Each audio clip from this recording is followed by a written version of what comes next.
Hello दोस्तों, क्योंकि सास भी कभी बहू 2 सीज़न में आज आपने देखा कि नोइना अपनी फ्रेंड सूचू से बात करती है और वह कहती है कि मिहिर मेरी बहुत तारीफ़ करता है सूचू। और वो कहती है कि तुम्हें मिहिर मुझसे कह रहा था कि तुम्हें अपनी शादी के बारे में सोचना चाहिए।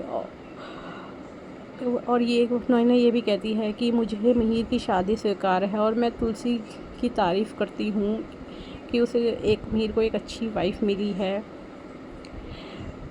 हालांकि वह बताती है कि मैंने उसे कहा था कि वह प्यार की हकदार है जिससे उसमें उम्मीद की किरण जगती है। सूची उसे समझाती है कि तुम्हें अपनी भावनाओं पे काबू रखना चाहिए। उसे आगाह करती है कि उसकी धारणाएं महज कल्पना है।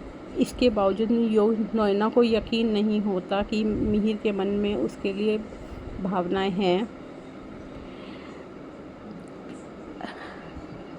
शांति निकेतन में हेमंत आ जाता है और सारा परिवार मिलकर रात के खाने के लिए इकट्ठा होता है। गायत्री हेमंत को बुलाती है और उसे वापस आने के लिए कहती है।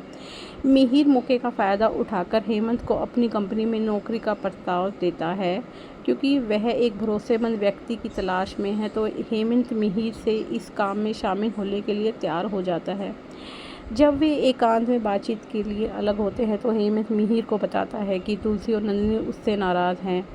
वह मिहिर से उनकी माफ़ी मांगने का आग्रह करता है। हालांकि मिहिर स्पष्ट रूप से पूछता है कि उसे किस बात के लिए माफ़ी मांगनी है। वह यह भी इच्छा व्यक्त करता है कि नंदिनी अपने बच्चों के साथ रहे। तभी नंदिनी मिहिर के लिए दवा लेकर आती है और बातचीत सुन लेती है।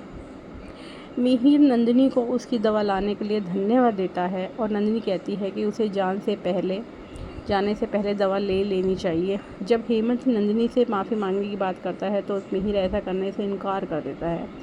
मिहिर हेमंत से तुलसी को यह बताने के लिए कहता है कि नोइना और विक्रम अगले दिन रात के खाने में आ रहे हैं और नोइना खाने में रहे। मिहिर इस संकेत को समझ जाता है और उसे एहसास होता है कि मिहिर नोइना और विक्रम के लिए मैच मेकर बनने की कोशिश कर रहा है। मिहिर नोइना के घर पहुंचता है और बातचीत जारी रखने के लिए उत्सुक होता है और वह उसे अपनी भावनाओं के बारे में खुलकर बात करने को कहता है और नोइना के मन में उनके साथ बिताए पल घूम जाते हैं। मिहिर को लगता है कि उसकी आंखों में कुछ देखा है और कहता है कि आंखें कभी झूठ नहीं बोलती। वह कबूल करता है कि उसने भी ऐसा ही महसूस किया है और प्यार की कोई उम्र नहीं होती।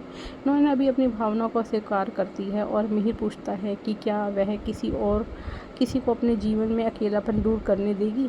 हालांकि अपनी भाव को पकड़ने के बजाय मिहिर नोइना को यह कहकर चौंका देता है कि वह और विक्रम एक अच्छे साथी होंगे और वह पूछता है कि क्या यह विक्रम से इस बारे में बात कर सकता है, क्या विक्रम को इस बारे में बात कर सकता है। जैसे ही बातचीत आगे बढ़ती है मिहिर को काम से कॉल आ जाती है और नोइना के जवाब का इंतज़ार करने का वादा करके चला जाता है।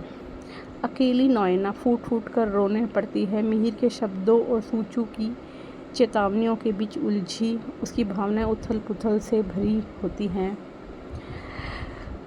गायत्री के साथ केस पर चर्चा करते हुए हेमंत अपना सामान खोलता है। वह बताता है कि वह अपने भाई मिहिर के लिए केस छोड़ रहा है और गायत्री की इच्छा के अनुसार पारिवारिक व्यवसाय में शामिल हो रहा है। गायत्री के चेहरे पर मिलजुल भाव है क्योंकि हेमंत अपनी कानूनी गतिविधियों से ज़्यादा परिवार को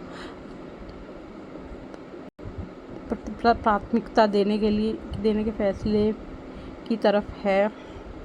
नोइना को सूचू और मिताली का वीडियो कॉल आता है और वह अपनी सहेलियों के लिए तड़प जाहिर करती है और उदास होकर उसे उनकी बहुत याद आ रही है। नोइना उन्हें भारत आने का न्योता देती है और वादा करती है कि उनके आने पर वह उनसे सारी बातें शेयर करेगी। उसकी आंखों में अनकही चिंताएं झलक रही हैं जो बताती है कि वह उनके साथ रहना चाहती है। अगले दिन मिहिर नोइना से उसके दूर दूर रहने के व्यवहार के बारे में पूछता है, उसकी भावनाओं को समझने की कोशिश करता है। नोइना किसी भी बदलाव से इनकार करती है लेकिन मिहिर से जवाब मांगता है कि और वह आश्चर्यजनक मोड़ तब आता है जब मिहिर बात का गलत मतलब निकालता है और कहता है कि विक्रम उसे पसंद करता है और उसे नहीं। नैना उसे सही करती है और फिर पूछता है क्या उसे किसी का साथ नहीं चाहिए। नैना अपनी शादी में प्यार नैना कहती है कि मैं अपनी शादी में मुझे प्यार नहीं मिला तो